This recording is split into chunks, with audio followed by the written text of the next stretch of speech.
Salam aux musulmans et salam aux chrétiens. Ce soir, nous allons répondre à un défi lancé par un faux prophète Placide. Mais avant de rentrer dans les buts de sujet, donc je tiens à remercier à tous mes abonnés et à tous ceux qui nous regardent en cet instant. Donc si vous êtes nouveau parmi nous, n'oubliez pas de vous abonner pour ne manquer aucune de nos nouvelles vidéos. Donc sans plus tarder, nous allons rentrer dans les buts de sujet. Par la grâce de Dieu, on va l'aider à comprendre ces trois passages. Bon, il a cité trois versets coraniques, il n'a pas pu comprendre ces trois versets coraniques, donc il pense que le Coran contient des contradictions, or ce n'est pas le cas. Donc, suivons ensemble. Dans la sourate 54, le verset 19, on nous dit que ces peuples ont été détruits en un seul jour. Mais dans la sourate 41, le verset 16, c'est le contraire.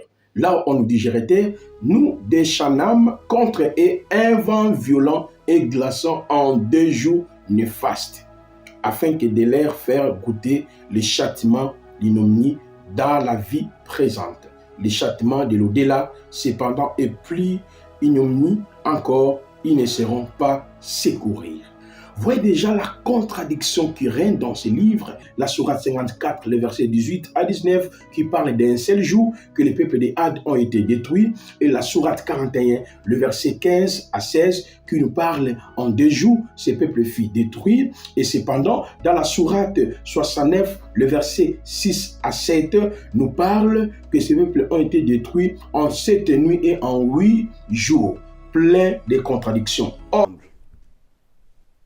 voilà, ce faux prophète, il a cité 3 versets coraniques. Donc, dans la première sourate, c'est sourate 54, verset 19. Nous envoyons contre eux un vent violent et glacial, en un jour néfaste et interminable. Deuxième verset, sourate 41, verset 16. Nous déchaînons contre eux un vent violent et glacial en 2 jours néfastes. Ici, le pasteur a dit en 2 jours, or c'est faux. Ce verset nous parle de plusieurs jours. Vous comprenez? Voilà, retenez bien cette partie. Troisième verset, c'est sourate 69, verset 7. Qu'Allah déchaîna contre eux pendant 7 nuits et 8 jours consécutifs. Vous comprenez? Donc, ces 3 versets, le pasteur a dit, le pasteur n'a pas pu comprendre ces 3 versets, donc il pense qu'il y a des contradictions dans le Coran. Mais Inch'Allah, par la grâce de Dieu, on va l'aider à comprendre ces 3 passages, lui et ses semblables. Histoire. Avant de rentrer dans l'histoire des peuples de Had, ce que vous devez retenir, c'est sourate 54, verset 19. Nous envoyons contre eux un vent violent et glacial, en un jour néfaste et interminable. C'est-à-dire, en un jour néfaste et interminable. Donc, ce que vous devez retenir ici, c'est le mot interminable. Interminable qui veut dire l'événement a une longue durée. Vous comprenez? Donc, c'est-à-dire que c'est ça, interminable. Vous comprenez? Bon, maintenant, on va rentrer dans l'histoire. Maintenant, prenons sourate 46, verset 21. Ici, c'est Allah qui parle au prophète bien-aimé, sallallahu alayhi wa sallam. Allah dit, rappelle-toi, confrère de Had, en parlant de Hud, quand il avertit son peuple, Al-Ahqaf, alors qu'avant et après lui des avertirs sont passés, en disant, n'adorez qu'Allah. Je crains pour vous le châtiment d'un jour terrible. Maintenant, au 24e verset de la même sourate, les peuples voyaient un nuage qui dirigeait vers leur vallée. Ils dirent, voici un nuage qui nous apporte de la pluie. Allah dit, au contraire, c'est ce que vous cherchez à hâter. C'est un vent qui contient un châtiment douloureux. Et au 25e verset, détruisant tout par les commandements de son Seigneur. Le lendemain, on ne voit plus que leur demeure. C'est ainsi que nous rétribuons les gens criminels. Ici, les peuples en question, Dieu les a détruits en un seul jour. Mais qu'est-ce qui reste? Leur demeure reste.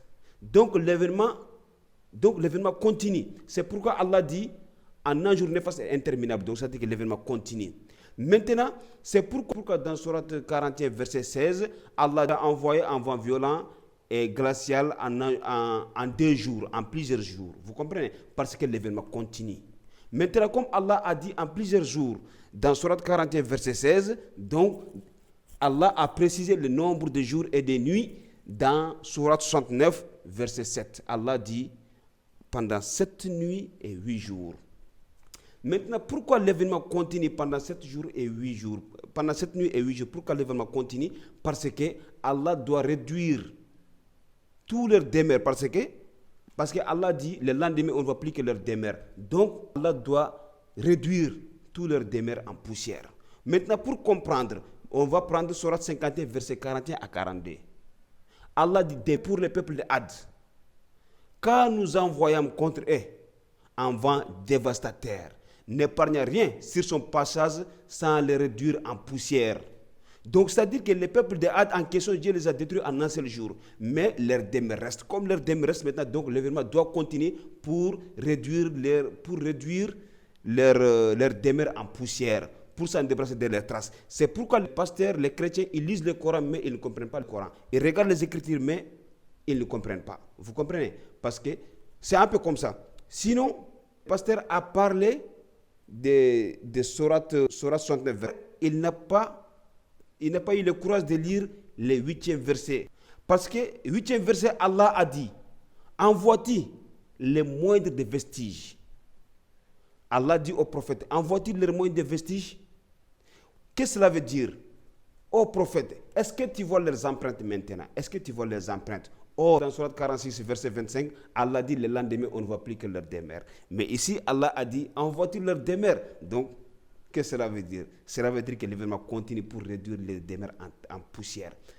Vous voyez, donc, Allah dit au prophète bien-aimé sallallahu alayhi wa sallam au 8e verset de la sourate 69, Allah dit, envoie-t-il leurs moyens de vestiges? Est-ce que tu vois les traces maintenant? On ne voit plus les traces maintenant parce que c'est ce qu'Allah a demandé au prophète.